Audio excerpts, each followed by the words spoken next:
How's everybody doing today? I wanted to make a quick video to address some questions that have been coming up kind of over and over and over again for the last few weeks.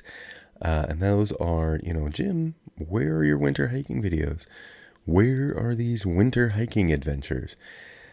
The Western United States has been hit with a nearly unprecedented amount of winter weather this year, and it has presented some pretty unique challenges to those of us who enjoy recreating in the outdoors.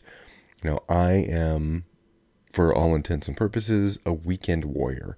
I have a 9 to 5 job. The weekends are when the opportunity arises for me to get out and enjoy these outdoor spaces that I live near. And this year, it seems that nearly every weekend we've had a new storm cycle rolling in, and these are very intense. The Tahoe Basin recently measured 651 inches of snow, which is the third highest that they've ever recorded. We have another storm coming in starting tomorrow, which would be Monday based on when I'm recording this video, and that has the potential to push this year into second place. We're only about 20 inches away from the second highest snow recorded in the Tahoe area. And the Sierras, same story. We're just having these unprecedented levels of snow, which create all these different challenges. We've had road closures, not just due to the storms themselves, but due to avalanches. The 395 corridor down near Yosemite National Park, Mammoth, California, and things like that have seen avalanche after avalanche, and the highway itself has been closed with crews working around the clock, just trying to move enough snow to be able to get to all the little towns that exist along that corridor. And so we've got, these massive challenges to getting out into the backcountry. If the roads are closed, I can't get to the trailhead. And if I find a break in the weather and I do get to a trailhead and another storm rolls in while I'm out there, am I going to be able to get home from the trailhead? Are the roads going to be closed? Am I going to be trapped, up in the hills? So these are all things that I have to consider when I'm looking at my risk management program. Anytime you go into the backcountry, regardless of the time of year, the weather conditions, or your geographical location, there is some level of risk. And every trip you have to consider, risk versus the reward of spending time in the backcountry. So far, with the conditions presented this winter, the risks have heavily outweighed the rewards. When I'm planning a winter trip, I look not only at weather reports, but I look at avalanche reports too.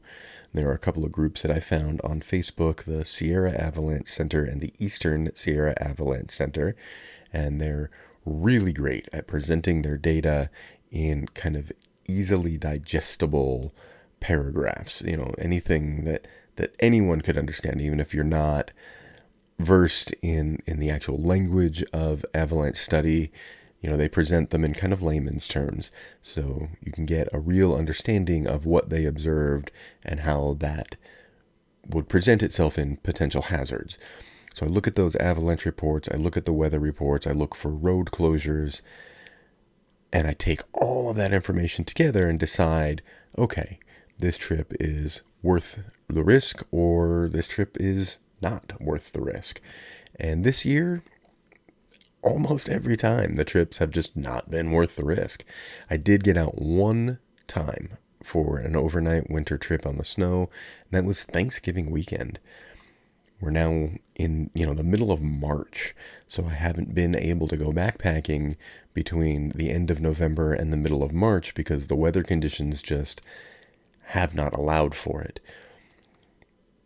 Another consideration that I take personally is the risk that I'm potentially going to ask other people to take on my behalf. Let me explain.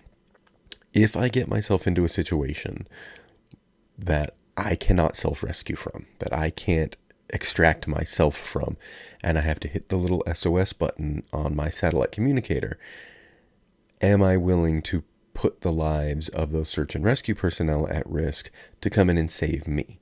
is my trip worth the lives of, not just my own life, but the lives of potentially other people as well. So I look at all of that information, and just so far this year, every single time when I'm looking at all that information, the risk has heavily outweighed the potential reward, and I've chosen to stay home. Now, the good news here is that because there is so much snow, winter hiking conditions are going to continue well beyond when the calendar tells us winter is over. We're going to have snow in the Sierras, especially at the higher elevations, pretty much all year. If you're anywhere above 7,000 feet in the Sierras this year, plan for snow. That's just how it's going to be. I have a trip planned for the end of April, and I have a trip planned for the middle of July. And both of those right now are being planned as potential snow trips. I'll be carrying crampons, ice axe. It will affect the clothing that I choose to carry on those trips, the shelter that I choose to carry on those trips, because we could very, very likely still see snow and ice hanging on in these higher elevations, anywhere, above 7,000 to 8,000 feet. There's going to be snow all year long. In addition to that, because of the heavy snow, because of this massive snowpack that we have right now, rivers and streams and creeks are going to be much more active than they usually are. You're going to have a lot more moving water, a lot more swiftly moving water, and a lot deeper water. So river crossings and things like that are going to be much more dangerous. So those need to be planned for and planned around. So it's going to be a very interesting year in the hiking world for the Sierras, the Eastern Sierras, and the Tahoe Basin. This amount of snow is going to affect trips well into the summer. Well, that is all I have for you today. The point of this video is to kind of start a discussion around risk management. What factors do you consider before you're planning a trip? What are the risks versus reward that you lay out when you're deciding where to go, how to travel, when to travel? Let's start a discussion in the comments, and as always, we will talk again soon.